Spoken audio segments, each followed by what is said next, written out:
Welcome back media news Chhattisgarh. चलिए देखते हैं छत्तीसगढ़ की 25 फटाफट बड़ी खबरों को। इससे पहले आप छत्तीसगढ़ के किस जिले से देख रहे हैं, नीचे हमें कमेंट बॉक्स में जरूर बताएं। साथ ही छत्तीसगढ़ की डेली खबरों से अपडेट रहने के लिए चैनल को सब्सक्राइब कर बेल आइकन को दबाना ना भूलें। छत्तीसगढ़ में अब टूरिज्म होगा महंगा, प्राइवेट एजेंसी करेगी राज्य के 24 रिसोर्ट का संचालन। छत्तीसगढ़ में पर्यटन के लिए घूमने फिरने के शौकीन पर्यटकों को अब थोड़ा ज़्यादा खर्च करना पड़ेगा, क्योंकि अब पर्यटन विभाग अपने बंद होते होटल और रिसोर्ट को फिर से शुरू करने के लिए एक नई योजना तैयार की है। इस योजना के तहत प्रदेश भर में ऐसे 24 होटल और रिसोर्ट को पर्यटन विभाग अब 30 साल के लिए लीज पर देने जा रहा है। इसकी तैयारी पूरी कर ली गई है। पहले चरण की निविदा में अंबिकापुर और रायगढ़ के लिए प्रक्रिया पूरी हो गई है, जबकि चित्रकूट के दंडामी रिसोर्ट के लिए टेंडर जारी किया गया है।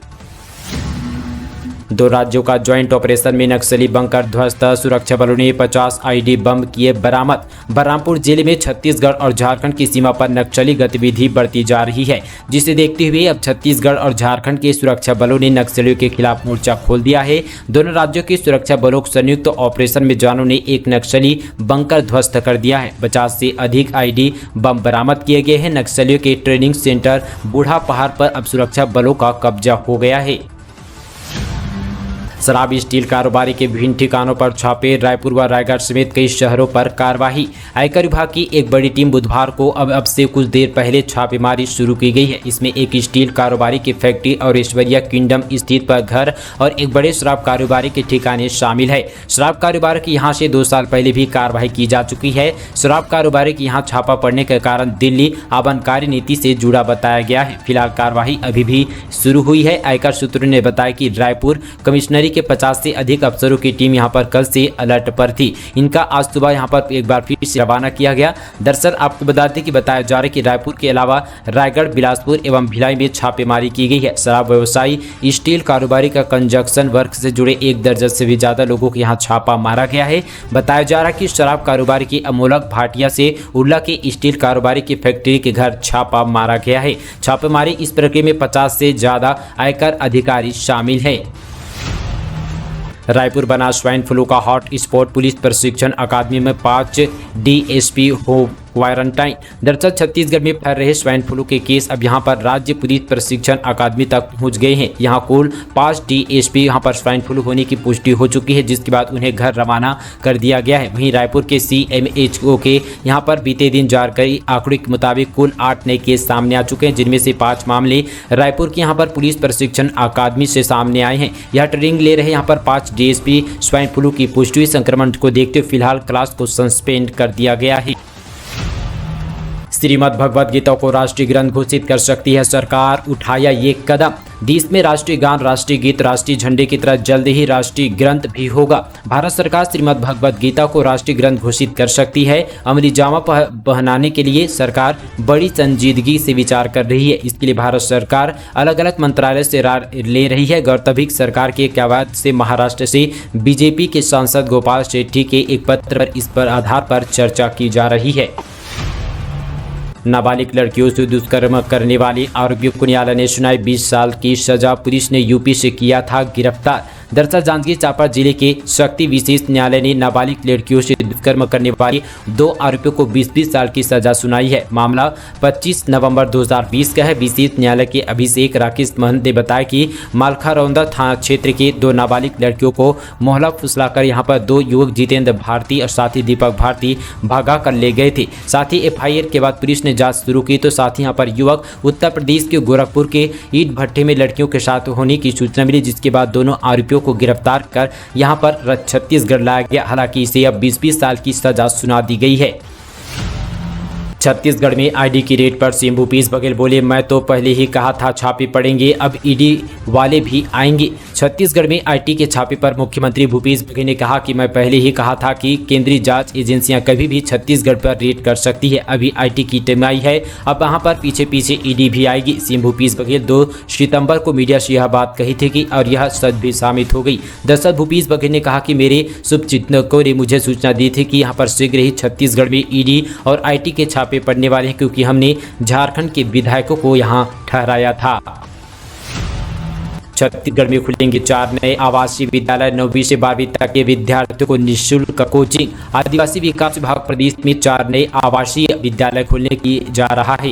मुख्यमंत्री भूपेश बघेल के निर्देश पर ये विद्यालय खुलेंगे। इनमें से अनुसूचित जाति एवं अन्य पिछड़ा वर्ग EWS वर्ग के विद्यार्थियों को दाखिला मिलेगा। करीब 2000 छात्र छात्राओं को प्रवेश मिलेगा। ये विद्यालय रायपुर समेत दुर्ग, भिलाई और साथ ही यहाँ पर बिलासपुर पर खुल सकते हैं। एक बच्ची की मां से 2 बच्चे वाले का इश्क, 1 माह में 660 काल और फिर झगड़ा हुआ तो युवक ने पी लिया जहर। छत्तीसगढ़ के यहाँ पर कोरबा में एक युवक ने जहर खाकर खुदकुशी कर ली है। पुलिस ने इस मामले में एक महिला को रायगढ़ से गिरफ्तार कर लिया है। आरोपी की महिला के उकसाने का युवक ने जान गंवा दी है। ऐसे में दोनों के बीच अवैध संबंध थे। इस दौरान यहाँ पर 1 महीने में दोनों के बीच मोबाइल पर 660 बार बात हुई है। खास बात है कि दोनों शादीशुदा है। युवक के 2 बच्चे जबकि एक महिला का 1 बेटा है। मामला खरसिया थाना क्षेत्र का है। पति पत्नी मिलकर करते थे गांजे की तस्करी, उड़ीसा से लाते थे बड़ी खेप। पुलिस ने दोनों को किया गिरफ्तार। छत्तीसगढ़ के कबीरधाम जिले कोतवाली पुलिस ने अवैध गांजे की बड़ी खेप पकड़ने में सफलता हासिल की है। मामले में पुलिस ने पति पत्नी को गिरफ्तार कर लिया है। आरोपी दंपति से यहाँ पर 57 किलो यहाँ पर गांजा बरामद किया है, जिसकी कीमत लगभग 3 लाख रुपए बताई जा रही। दोनों के खिलाफ आबकारी एक्ट के तहत मामला दर्ज कर लिया है। न्यायालय में पेश किया गया था, जहाँ उसे जेल भेज दिया गया। वहीं कोतवाली पुलिस से मिली जानकारी के अनुसार आरोपी पति पत्नी उड़ीसा के रहने वाले हैं। भूपेश कैबिनेट का फैसला, किसानों को बिना ब्याज 3 लाख का लोन, 7 जल विद्युत परियोजना की होगी स्थापना। छत्तीसगढ़ में 10,000 मेगावाट की 7 जल विद्युत परियोजना की स्थापना की जाएगी। किसानों को 3 लाख रुपए तक का लोन बिना ब्याज के मिलेगा। कैबिनेट में यहाँ फैसले किए गए हैं। सभी बिजली परियोजना पंप स्टोरेज आधारित होगी। इसके लिए छत्तीसगढ़ राज्य जल विद्युत परियोजना स्थापित नीति 2022 को मंजूरी दे दी है। जनरेशन कंपनी द्वारा कोरबा, जसपुर, सरगुजा, गरियाबंद, धमतरी एवं बलरामपुर जिले में परियोजना की स्थापना अध्ययन किया जा रहा है। जल्द तैयार होगा डाटा प्राइवेसी बिल। वित्त मंत्री निर्मला सीतारमण का बड़ा बयान। दरअसल यहाँ पर वित्त मंत्री निर्मला सीतारमण ने आश्वासन दिया कि डेटा प्राइवेसी पर एक नया बिल जल्द तैयार किया जाएगा। इस बिल पर सूचना एवं प्रसारण मंत्री अश्विनी वैष्णव मेहनत और लगन से काम कर रहे हैं। वहीं यहाँ पर US इंडिया के बिजनेस काउंसिल द्वारा आयोजित भारत विचार शिखर सम्मेलन पर उन्होंने कहा कि हमारे पास जल्द ही एक नया डेटा प्राइवेसी बिल होगा, जिस पर काफ़ी परामर्श किया जा रहा है और ये गुणवत्ता बिल चिंता का समाधान होगा। देश में 69% बच्चों को कुपोषण से हो जाती है मौत। मंत्री ने कहा, सुपोषण अभियान से छत्तीसगढ़ में आई कमी। राष्ट्रीय पोषण माह के अवसर पर महिला एवं बाल विकास विभाग द्वारा यूनिसेफ से सहयोग से राजधानी के लाभांडी महिला स्वास्थ्य विषय पर राज्य स्तरीय कार्यशाला का आयोजन किया गया। कार्यशाला की अध्यक्षता महिला एवं बाल विकास मंत्री अनिल भेड़िया ने किया, जहां विशेषज्ञों की उपस्थिति में पोषण अभियान के तहत महिलाओं के स्वास्थ्य, पोषण, स्वच्छता संबंधित प्रभावी व्यवहार परिवर्तन पर चर्चा की गई। इस दौरान पोषण माह का कैलेंडर गाइडलाइन किताब का भी विमोचन किया गया। साथ ही सुघर आंगनबाड़ी बनाओ और साथ ही स्वरमूलन कार्यक्रम की शुरुआत की गई। इस अवसर पर रेडी टू ईट से बने पौष्टिक व्यंजन, छत्तीसगढ़ी व्यंजनों और भाजियों की प्रदर्शनी भी लगाई गई थी।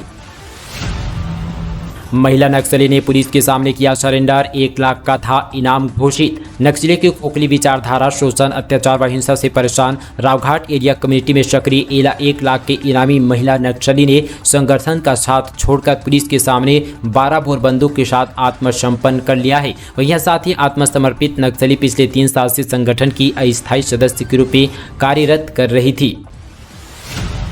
अंधविश्वास ने ली दंपति की जान। जादू टोना के शक में 4 लोगों ने गला घोटकर मार डाला।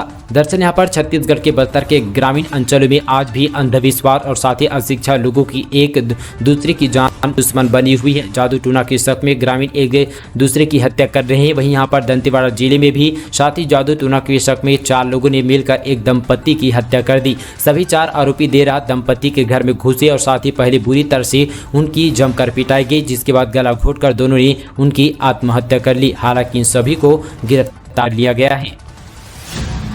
अब कार में सभी को लगानी होगी सीट बेल्ट। साइरंस मिस्त्री के हादसे की मौत के बाद नीतीश गडकरी का बड़ा फैसला। टाटा सन्स के पूर्व चेयरमैन साइरंस मिस्त्री के निधन के बाद मोदी सरकार ने बड़ा फैसला लिया है। अब साथ यहाँ पर गाड़ी में हर किसी को सीट बेल्ट लगानी होगी और साथ ही फ्रंट सीट पर बैठे हो या पीछे सभी को सीट बेल्ट लगाना अनिवार्य है। साथ ही केंद्रीय मंत्री नीतीश गडकरी ने यह जानकारी दी है। बात करें यहाँ पर ड्राइविंग पिछले सीट पर बैठे हो यात्री द्वारा सीट बेल्ट न पहनने पर चालान भी काटा जाएगा। पिछले किसी भी भी बेल्ट लगाने के लिए की विकल्प की व्यवस्था होगी। ये कहा जा रहा है कि पीछे की सीट पर बैठे यात्री यहाँ पर अगर साथी सीट बेल्ट नहीं लगाए तो अलार्म बजता रहेगा। इसको लेकर अगले 3 दिनों तक इससे संबंधित आदेश जारी कर दिया जाएगा।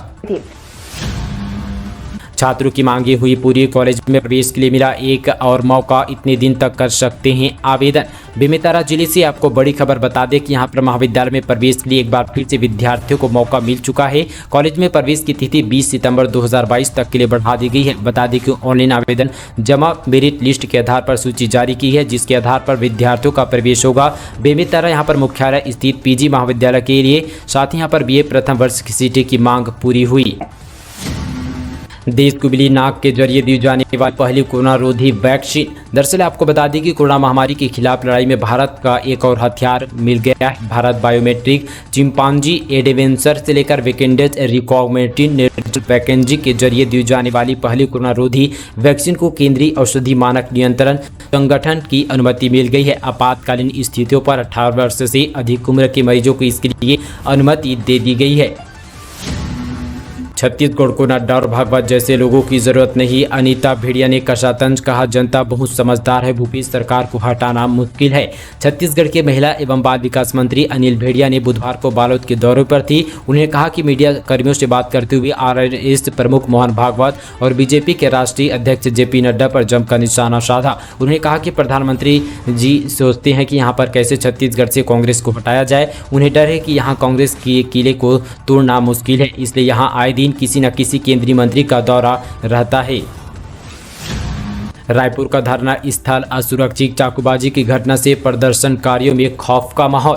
दरअसल छत्तीसगढ़ की राजधानी रायपुर का प्रदर्शन स्थल अभी सुरक्षित नहीं रहा है। साथ ही यहाँ पर बीते दिन छत्तीसगढ़ संयुक्त अनियमित कर्मचारी महासंघ के बैनर तले प्रदर्शन कर रहे प्रदर्शनकारियों के साथ असामाजिक तत्वों ने बदसलूकी की। एक कर्मचारी को जान से मारने की धमकी दी गई। इसके बाद यहाँ पर धरना स्थल पर चाकूबाजी की वारदात देखने को भी मिली। प्रदर्शन कर रहे कर्मचारी बाल बाल बचे, उसे जो है यहाँ पर हल्की चोटें भी आई है। तो दोस्तों ये थी छत्तीसगढ़ से बड़ी खबरें। इसी तरह की और बड़ी खबरों से अपडेट रहने के लिए हमारी मीडिया छत्तीसगढ़ चैनल को सब्सक्राइब कीजिएगा। तो चलिए दोस्तों आज के लिए बस इतना ही, तब तक के लिए जय हिंद, वंदे मातरम।